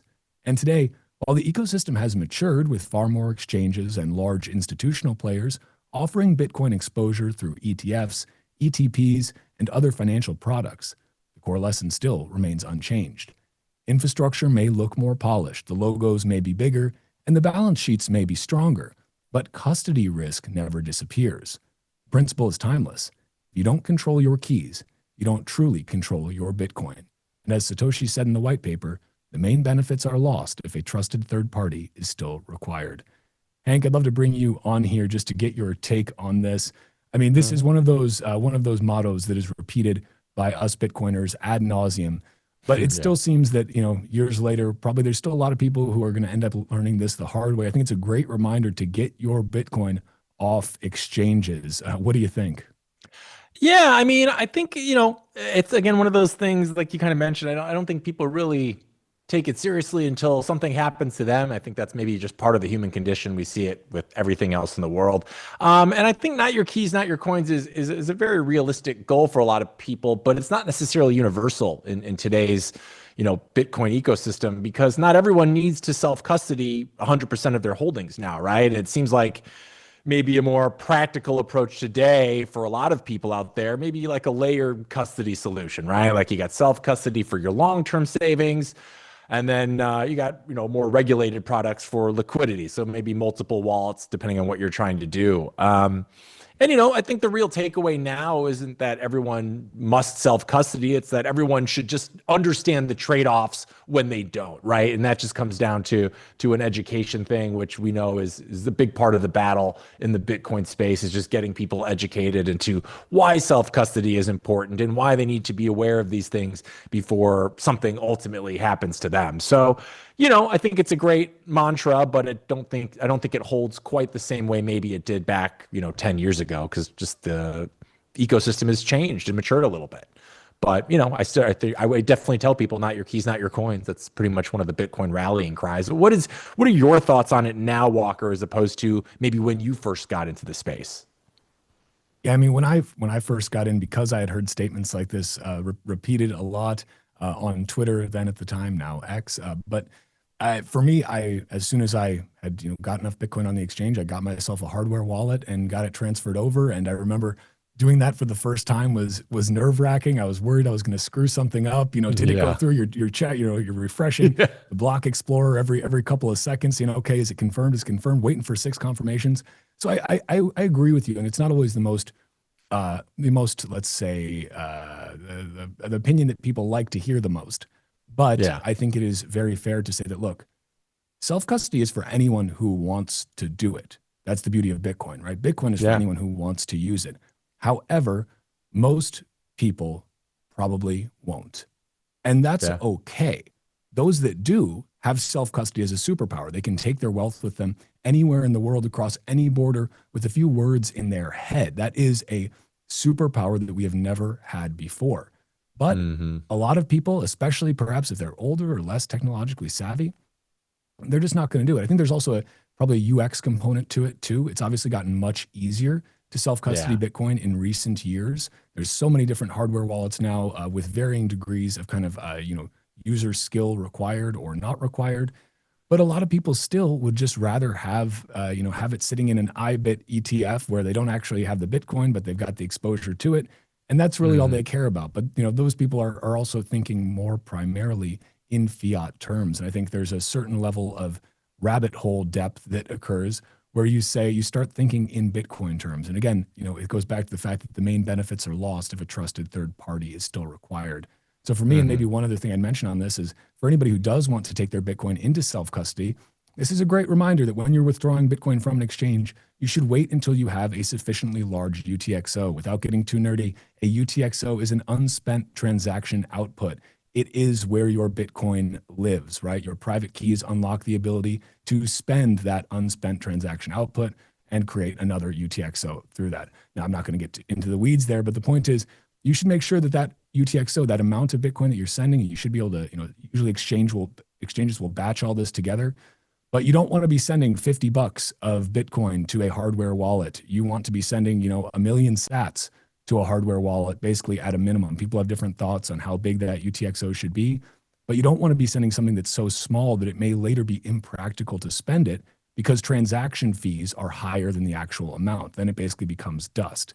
Now, you still got some time for that, and when fees are low, which they have been for a while, 1 sat per VByte, it's a great time to do some UTXO consolidation, which just means sending Bitcoin to yourself in a transaction. That you put a bunch of, make a big transaction to a wallet that you control, generate your own, a new wallet address, send it all there. But you should also be aware that if you do that, you are taking some risks as far as the privacy goes, because then all those Bitcoins are going to be more easily traceable back to you, especially if they were KYC'd through an exchange. So just had to nerd out a little bit there and remind people, don't send small amounts of Bitcoin to a hardware wallet. Wait until you have a large enough amount that you can send it in a big chunk. And then you're going to be able to spend it with, paying minimal fees later. Fees increase with the complexity of the transactions. The more inputs that are required, the more UTXOs that you're grouping together. So I'm done nerding out now, Hank, I promise. No, we appreciate it. And those were all wise words to tell our audience. And that's something for them to think about because you and I are going to take a quick break here, Walker. But when we're back, we got one more story to jam over. So everyone do your due diligences about your knowing your keys and keeping your own Bitcoin while we're on break. And we'll return in just a minute. Stay tuned.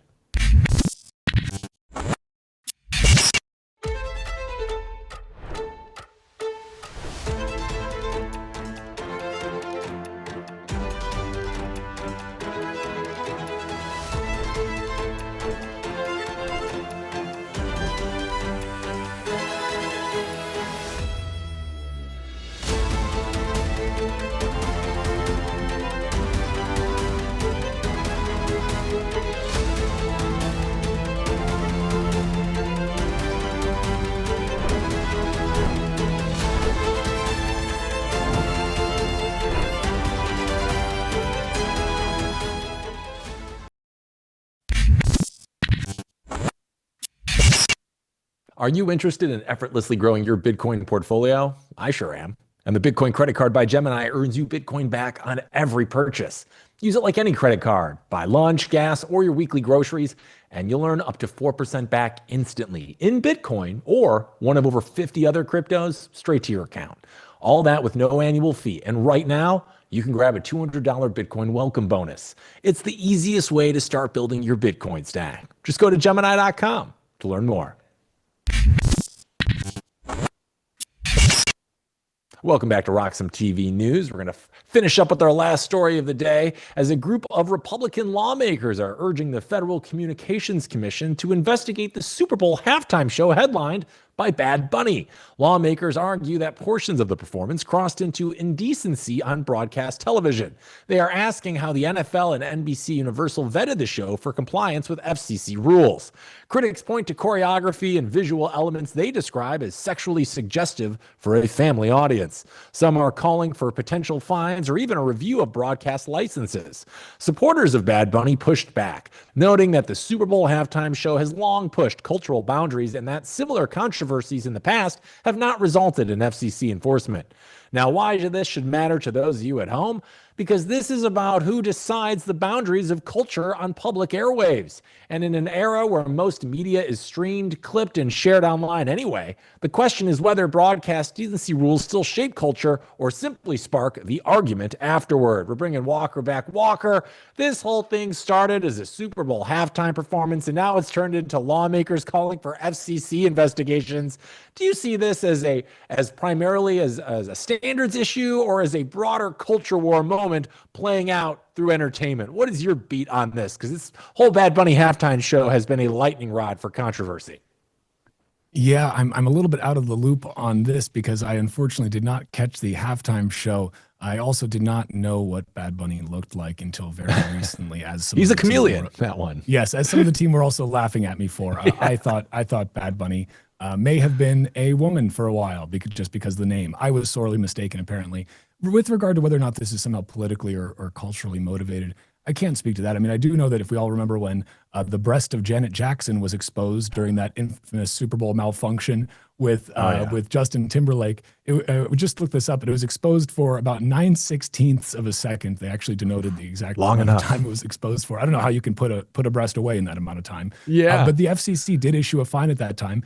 It was about $550,000 in 2024 at $27,500 per station that aired it. It was the maximum statutory amount at the time that they could be fined. I don't know how those fines have increased. Obviously, inflation affects everything, even fines. But for them to issue the maximum statutory amount for something like that, it is like they're going to do this whenever they view something as quote indecent, right? Anytime a government regulator can extract a fine from a private corporation, they will certainly do so. They are champing at the bit to pull fines from private corporations. So whether or not this would actually justify some sort of indecent exposure or something like that, whatever they're trying to claim for the Bad Bunny halftime show, I don't know. But he does sure seem to ruffle a lot of feathers, which is always interesting. Yeah, I don't really understand what the FCC's issues were with it. I saw it. It was nice. But I will say I was a little disappointed because it feels like now the halftime performances are just made for TV.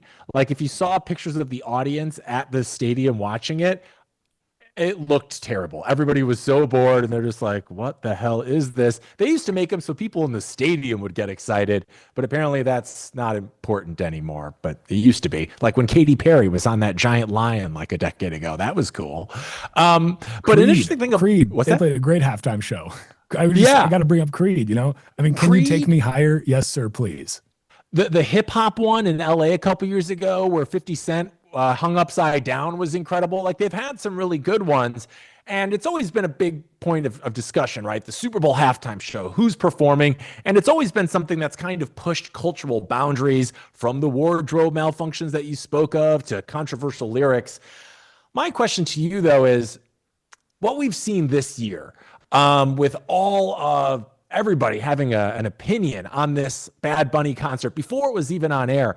Do you think that's something we're going to be seeing in the future, where an event like the halftime show, brings this much polarity from not just like John Q. Public, but even President Trump was like, it's going to be terrible. This is horrible. I've never heard of anyone talk about a halftime show like this. Is this the new normal, you think? I think it's the new normal in an attention and clicks-driven economy, and that's what we live in ultimately. The organizers are not trying to put the best person up there who they believe is going to deliver the best show for the fans in the stadium who spent ungodly amounts of money, or for the people at home. Their goal is to create the most controversy. That's what you have to fundamentally realize. Their goal is the circus. Their goal is the stride. They want people to be talking about it. people are going to talk less about an amazing performance. You get Creed out there, they're jamming out to, can you take me higher? Everybody's having a good time. Like, okay, that's fine. People talk about it for a little while, but you probably won't get the president of the United States, spewing out over this and, having a bunch of people crash out and a bunch of people are defending it and everything else. They want to create the controversy. That is the goal, because it's not just about the performance itself. It's about all the media attention that they can drive to this afterwards. It's about the news cycles that they can create after this. And when the president of the United States comes out and, basically says, what a terrible halftime show, well, that creates like a couple of days worth of news for them. I mean, that's fantastic. Yeah. That's what they want. Their goal, again, is not to create the best environment, the best performance, the best show. Their goal is to create the show that the people talk about the most. Whether good or bad, there's no such thing as bad publicity in their eyes. Yeah, and what was interesting specifically about this year too is that I've never seen a halftime show kind of become political the way this one has, because I know Turning Point USA did their own halftime show with a bunch of people I didn't know and then Kid Rock. So do you think we're going to start seeing that more often where, NBA All-Star halftimes and other ones, we're seeing these competing halftime shows because now even sports and entertainment is starting to get divided along political lines? Do you think that's something we're going to see more of? I'm sure it is, and we shouldn't be surprised. Again, everybody is looking for their angle to talk their own book, to spin their own narratives, to drive people towards conclusions that they've manufactured for them. So it's very easy to, say that, on one side of things, Bad Bunny is somehow, not appropriate, or right, or this is, grotesque or indecent or whatever they're saying. I'm not exactly sure the language they used. Or saying, well, why don't you, get somebody who speaks American up there and have them sing? And on the other side, they're saying, look at these bigots. They're only hating Bad Bunny because he's speaking Spanish. How dare they? This is just classic magatards talking about all this racist stuff. And it's like, it's so tiresome. And this is our Coliseum, right? This is the circuses. They get, they've got the bread that's completely laced with chemicals and all of that. And we get chemical laden bread, and we get these modern circuses. And their goal, ultimately, people should remember, is to keep people distracted, right? That is what they want. And certainly people are. We're sitting here talking about Bad Bunny when, we should probably just continue drilling into the Epstein files and demanding for all of those names in terms of the co-conspirators to be completely unredacted so we can get some answers here, because that's what the American people ultimately care about. But the problem is, most people don't necessarily have the time or desire to dive deep into these other things. But what they do have time for is to kick back with their family, watch a football game,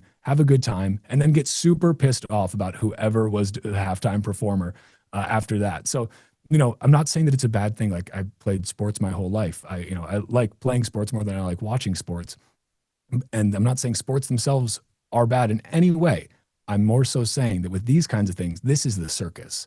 This is the distraction. This is the thing that is used to drive a cultural wedge in between Americans. And clearly it's working. Yeah, 135 million people watched it. Most tuned in Super Bowl halftime show ever. So, wow. Good publicity, bad publicity is still good publicity, and it's working. And we saw it with the numbers this past week. And I think even like 5 or 6 turned into Turning Point, which is pretty good for an alternative halftime show as far as I'm concerned. So, mission accomplished, I guess. Well, Walker, that is about all of our time for our Thursday edition here at RoxomTV News. I want to thank you, as always, for co-hosting this second hour with me. It's always much more fun when we get to do it together. Before we get going here, anything new in your world? I know you've got your own channel with a lot of good stuff. Anything people should be tuning into? Yeah, maybe just want to let people know that we're doing a recurring segment on my Tuesday show. So the show, it streams for 3 hours on Tuesdays here on RoxomTV, 1 p.m. to 4 p.m. Eastern Standard Time. And for the first hour of that, 1 p.m. to 2 p.m. EST, we're going to be doing every week a Bitcoin policy hour. So there's a lot of stuff going on in the swamp in DC, and we're going to have guests consistently from the Bitcoin Policy Institute who are really on the front lines of this. So if you're interested in things from the market structure bill and what that means for Bitcoiners and not just big banks and stablecoin issuers, if you're interested in the Blockchain Regulatory Certainty Act, if you're interested in the Strategic Bitcoin Reserve or anything else related to Bitcoin policy in DC, it's a great time to tune in. Then we've got a revolving cast of characters for the other 2 hours on the show. So yeah, definitely come in and check that out if you want to know what's going on with Bitcoin in Washington, D.C. That's amazing. And you can just hang on here Tuesdays right after our show from at RoxomTV News. We go right into yours. And knowledge is power, gang. So make sure to check it out. It's important to know that stuff. And Walker, always great having you. Thanks so much. And I'll see you tomorrow, buddy, to wrap up the week. Sounds good. See you, Hank. See you, bud. All right, gang, that's a wrap here at Roxom TV News for our Thursday edition. As always, thanks for joining us. And if you haven't already, do the thing. Make sure to like, follow, and subscribe to Roxom TV, Roxom TV News, Hank at Roxom TV, and Walker America on your doom-scrolling platform of choice. And we will be back tomorrow, Friday morning, to wrap up the week here at Roxom TV News. So we'll see you then. And until then, have a safe and happy Thursday. And I'll see you boys and girls mañana. Take care. Bye.